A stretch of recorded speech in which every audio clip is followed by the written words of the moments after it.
السلام عليكم ورحمة الله وبركاته. ازيكم اخواتي الاعزاء، عاملين ايه؟ يا رب تكونوا بخير. النهاردة هنعمل مع بعض البلو بيف، واكيد انتوا زيي ما بتحبوش تجيبوا الحاجات دي من بره. على فكرة انا متأكدة وواثقة، بس برضو في نفس الوقت احنا بنحبه.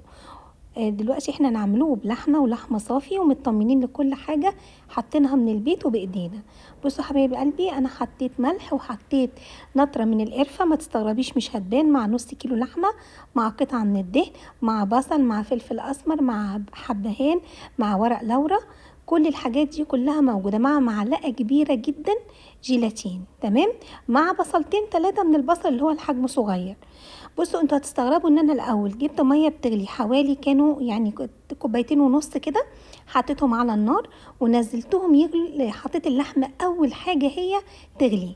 يمكن انت هتستغربي، يمكن الناس حتى اللي عملت البلو بيف بينزلوا الاول بالحاجه يعني، وبعد كده بيحطوا اللحمه. انتوا عارفين ان انا طبيعي اللحوم ليها شويه معامله خاصه معايا، فانا سبتها تغلي علشان اشيل الريم من على اللحمه.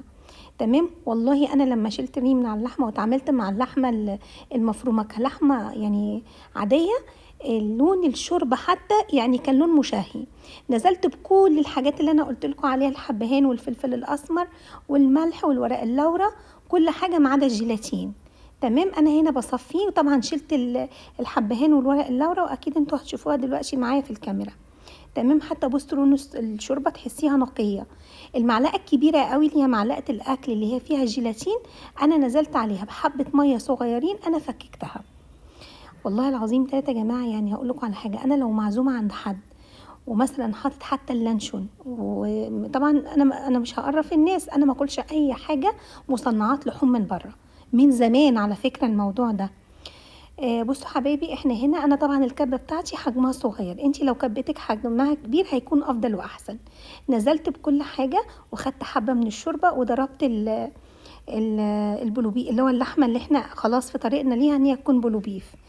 بصوا انتوا هتلاقوني ان انا شغلت الكبه اكتر من مره. انا قسمتها الاول عشان اضربها كويس، وبعد كده حطيتها كلها على بعض عشان تاخد الجيلاتين مره واحده مع بعض. تمام، انا بالنسبه لي هنا يعني ضربت مني ضرب في انهماك، انا نزلت هنا بالجيلاتين. لو انت بقى عايزاه بلوبيف من اللي هو شويه يعني مش ناعم قوي، تقدري انت تتحكمي فيها وهيساعدك في كده لو كبتك كبيره. بصوا نزلت باللون وكنت حريصه جدا في اللون، انتوا عارفين ان انا في اللون ايه، بلون قوي قوي. نزلت فيه بحرص. انصحك ما تجيبيش الوان باودر، هاتي الوان سايله. بس بما ان هي كانت عندي فقلت حرام يعني استفيد بيها برضو للاخر. نقطت نقطه تاني علشان تديني اللون اللي هو البينك الفاتح، لون العلب اللي احنا بنجيبها من بره. ايوه، في معلومه عايزه اقولها لك، وانتي بتسلقي اللحمه دوقي الشوربه، لو انت لقيتي ان هي محتاجه يعني تنكهيها تاني، نكهيها بالحاجات الاساسيه اللي احنا قلناها، ما تزوديش حاجه من عندك عشان تديكي طعم وشكل البلو بيف.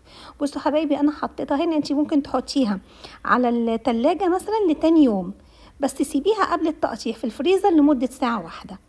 تمام، سهل قوي وهتعمليه وهيعجب الولاد. ممكن تعمليه بالبيض، ممكن تعمليه بالخضار، لو يوم انت زهقانه من الاكل ممكن تعمليه بالخضار. مثلا تجيبي بصلايه صغيره مع طماطمايه صغيره، وتشوحي كل الحاجات دي، وتنزلي في الفلايه حاميه او بارده لو عندك اطفال، وتنزلي بالبلوبيف، بيبقى طعمه حلو جدا جدا وهيعجب الولاد، وهو يوم برده في حر الصيف يعدي.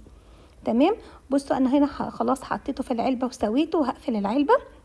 وبرده لو عملتيه بالبيت بتعمليه في حته زبده وتعملي سندوتشات، راح تقعدي على البحر، يبقى حاجه سهله تجديد. اتمنى ان انتي يعجبك، واتمنى ان انا اكون افدتك، وان شاء الله باذن الله كده هتعمليه وتجربيه وهتقولي لي في الكومنتات. ان شاء الله انا متاكده ان انتي هتقفلي معايا وهتروحي تعمليه. تمام، نص كيلو لحمه هيبقى عندك فيه توفير كذا اكله تعمليها على فكره. وان شاء الله هنعمل اللانشون مع بعض باذنك يا رب. اشوفكم في فيديو جديد، وان شاء الله هتكتبي لي في الكومنتات ان هو عجبك. والسلام عليكم ورحمة الله وبركاته.